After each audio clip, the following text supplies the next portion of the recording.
Assalamualaikum warahmatullahi wabarakatuh. Di sini kelompok kami akan menjelaskan tentang fungsi dan prinsip dari kurikulum. Perkenalkan, nama saya Selin Rototo Apriana. Kurikulum sendiri merupakan sebuah rancangan di dalam pendidikan yang memiliki posisi yang strategis. Mengapa demikian? Karena semua kegiatan yang ada di dalam pendidikan akan bermuara kepada kurikulum, sehingga begitu pentingnya kurikulum terhadap pendidikan.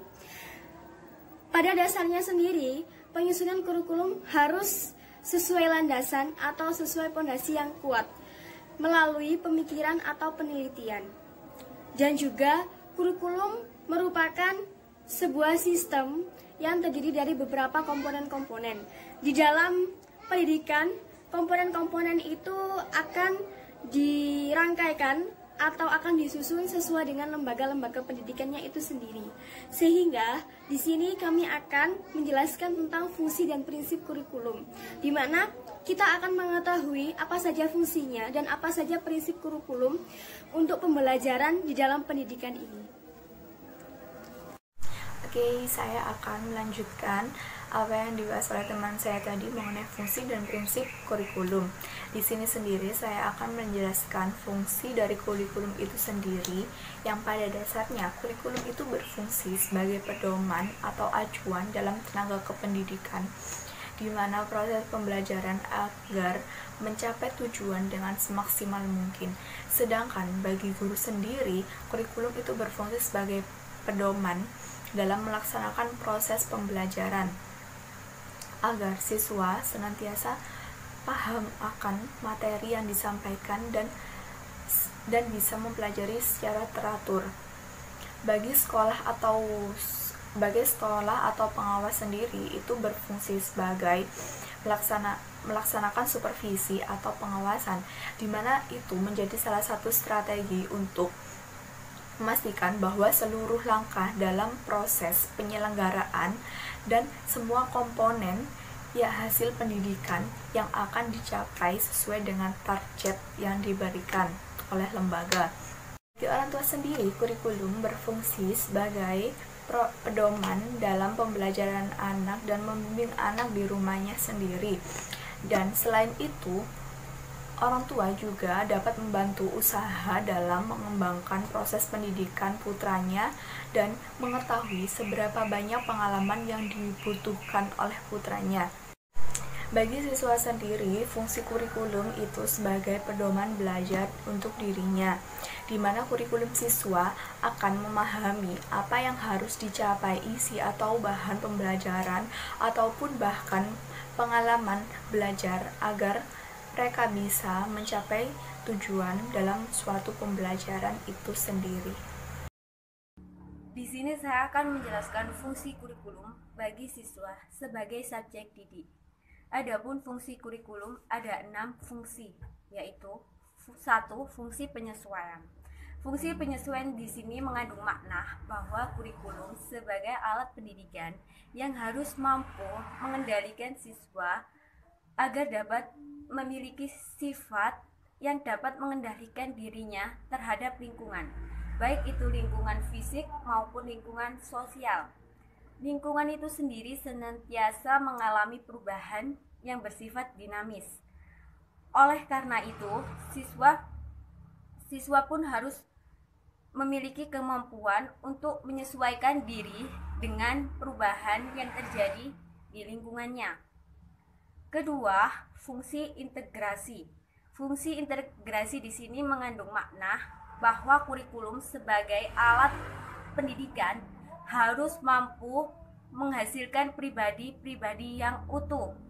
Siswa pada dasarnya merupakan anggota dari integral masyarakat. Oleh karena itu, siswa harus memiliki kepribadian yang dibutuhkan untuk dapat hidup dan berintegrasi dengan masyarakatnya. Ketiga, fungsi diferensiasi. Fungsi diferensiasi di sini mengandung makna bahwa kurikulum sebagai alat pendidikan yang harus mampu memberikan pelayanan terhadap perbedaan individu siswa. Perbedaan di sini meliputi baik dari fisik maupun psikis siswa. yang harus dihargai dan dilayani dengan baik. Assalamualaikum warahmatullahi wabarakatuh. Di sini saya akan menjelaskan sedikit tentang fungsi kurikulum yang sebelumnya sudah dijelaskan oleh Rizka. Di sini saya akan menjelaskan 3 fungsi kurikulum. Yang pertama, fungsi persiapan, kedua, fungsi pemilihan, dan yang terakhir, fungsi diagnostik. Yang pertama, fungsi persiapan. Fungsi ini memiliki makna bahwa kurikulum sebagai pendidikan yang nantinya akan mengantarkan siswanya ke jenjang yang selanjutnya. Yang kedua, fungsi pemilihan. Fungsi ini memiliki makna sebagai alat pendidikan yang dipilih siswa untuk memilih program studi apa yang diminati. Dan yang terakhir, fungsi diagnostik. Fungsi ini sebagai alat pendidikan yang mengarahkan siswa memahami potensi dan kelemahan yang dimilikinya. Sekian dari saya. Wassalamualaikum warahmatullahi wabarakatuh. Baik, saya akan menjelaskan tentang prinsip pengelolaan kurikulum. Prinsip yang harus diperhatikan dalam melaksanakan manajemen kurikulum adalah sebagai berikut. Yang pertama, yaitu produktivitas. Hasil yang akan diperoleh dalam kegiatan kurikulum merupakan aspek yang harus dipertimbangkan dalam manajemen kurikulum.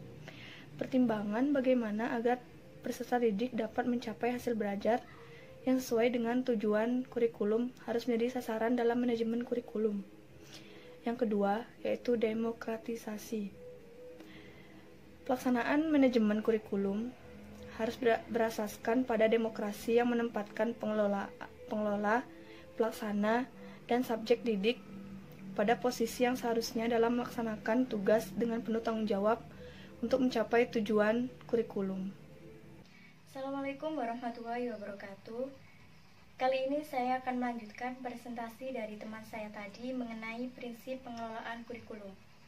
Prinsip pengelolaan kurikulum ada 5, yaitu yang pertama, produktivitas, yang kedua, demokratisasi, yang ketiga, kooperatif, yang keempat, efektivitas dan efisiensi, yang kelima, pengarahan sebuah visi, misi, dan tujuan dari sebuah kurikulum. Untuk yang pertama dan kedua sudah dijelaskan oleh teman saya tadi. Kali ini saya akan menjelaskan yang ketiga, yaitu kooperatif. Agar tujuan dari sebuah pelaksanaan kurikulum dapat tercapai dengan maksimal, maka perlu adanya kerjasama yang positif dari berbagai pihak yang saling bersangkutan. Yang keempat, yaitu efektivitas dan efisiensi. Rangkaian kegiatan kurikulum harus efektif dan efisien, agar kurikulum tersebut dapat memberikan manfaat atau hasil yang berguna dengan biaya, tenaga, dan waktu yang sangat relatif singkat. Yang kelima, yaitu pengarahan sebuah visi, misi, dan tujuan. Kurikulum memerlukan ini agar tujuan tersebut dapat terarah untuk mencapai sebuah tujuan yang diharapkan.